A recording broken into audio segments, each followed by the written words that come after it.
Jen, and welcome to my channel. As many of you know, I'm a woman in long-term recovery. I'm also a CARC, a SERPA, a rape crisis counselor, and a Narcan trainer.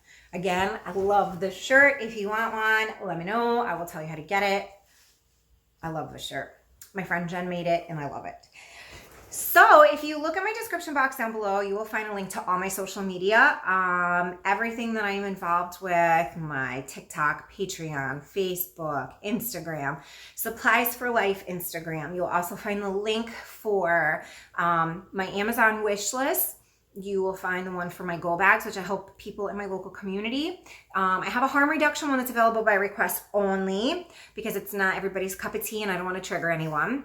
You will also find a link for some videos that I've done before, one that just explains all the things that I just said that I have and how I've obtained them in New York State. And you will also find the link for Smacked, which is a documentary that I've been involved with probably little over just about 4 years ago. It is about addiction in rural America, and I am about 2 days into my sobriety. Like I'm withdrawing actually. So check all that out down below. Today I'm going to talk to you about what it's like to be a pregnant inmate. For some reason, this is something that's just been really coming up for me lately, and I've been thinking about it a lot and the things that we went through and what it was just like.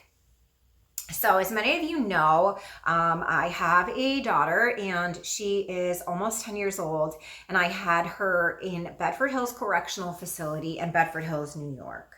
I was doing time on a parole violation when I had her. So coming in as an inmate sucks, but coming in as a pregnant inmate is really, really hard.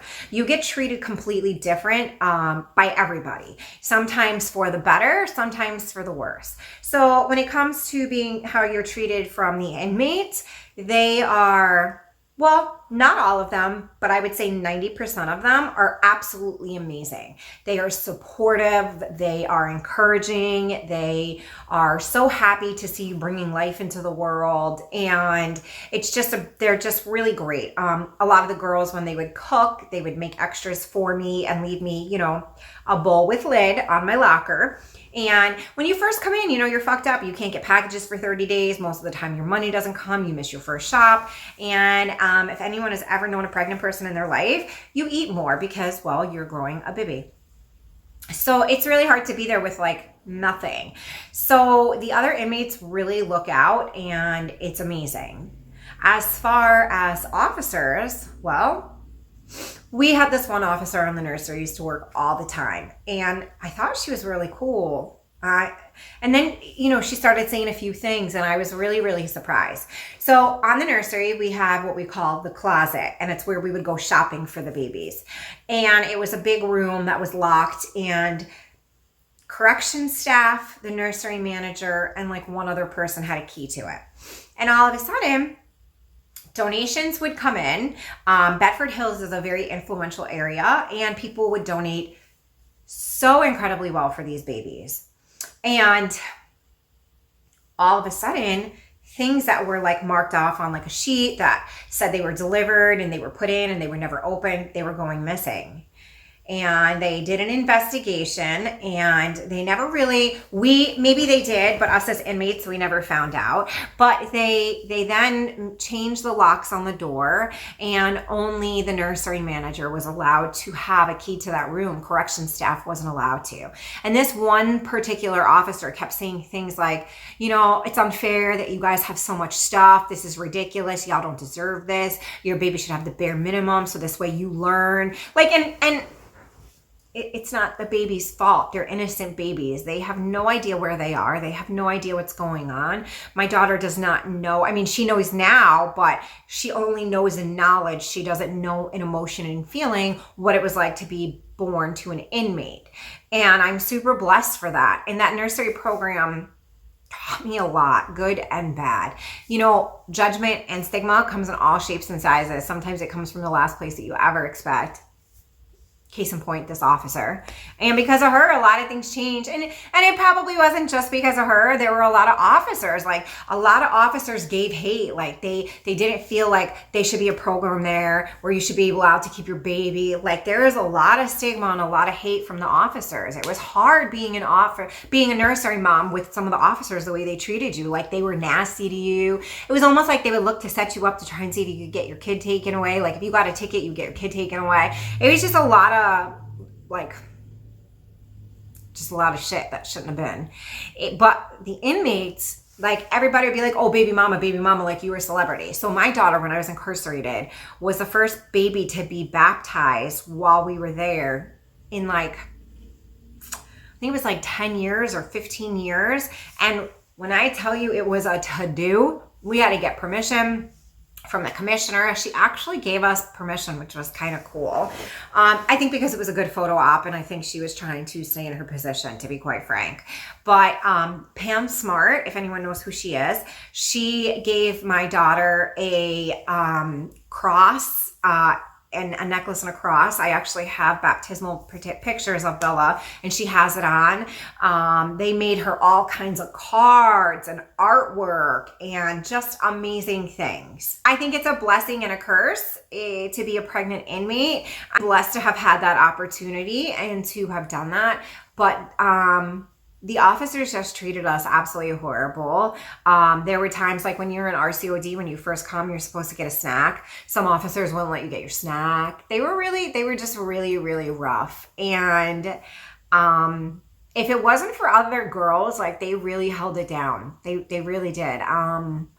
I remember I was having a really hard time because you have to tie your corners under your flat sheet so it stays on your mattress, and I'm on a bottom bunk and I have this big old belly for me and I'm trying to climb over to tie it, and like, I actually sat down and just cried over the stupidest thing. But I was pregnant and it was hard and I was uncomfortable, and one of the other girls came over, her and her girlfriend actually came over and made my bed for me, put all my stuff away, because I just couldn't squat to get into my locker. So, I was blessed to have people like that at that moment when I was going through that. And I was super grateful for that.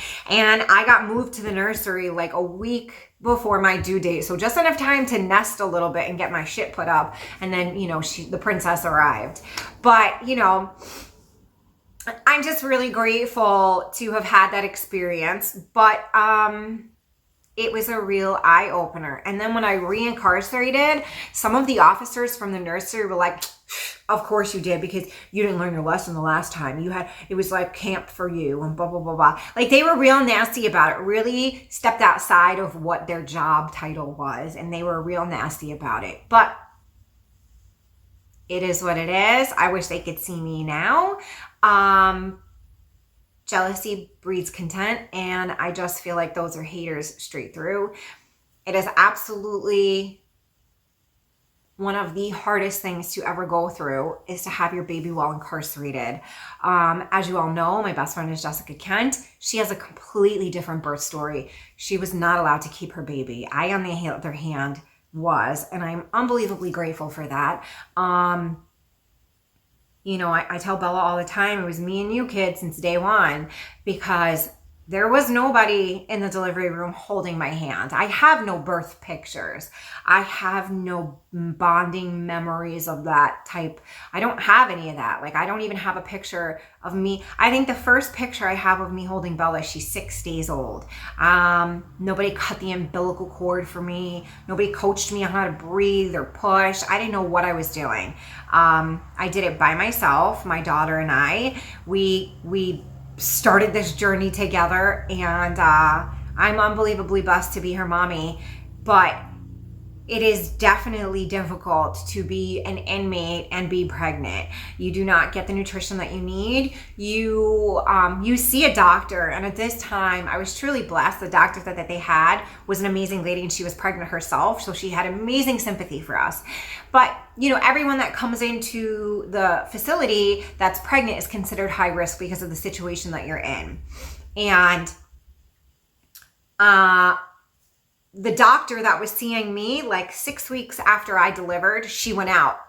And the next doctor that they got stuck with, I heard was really, really awful. And I'm just really happy that that was not for me. Being pregnant is supposed to be one of the happiest times of your life, where you do all these things and you prepare, and I didn't get any of that. I didn't get to prepare. I didn't get a baby shower. I didn't, get to make a registry or any of that. And I struggle with that sometimes still to this day.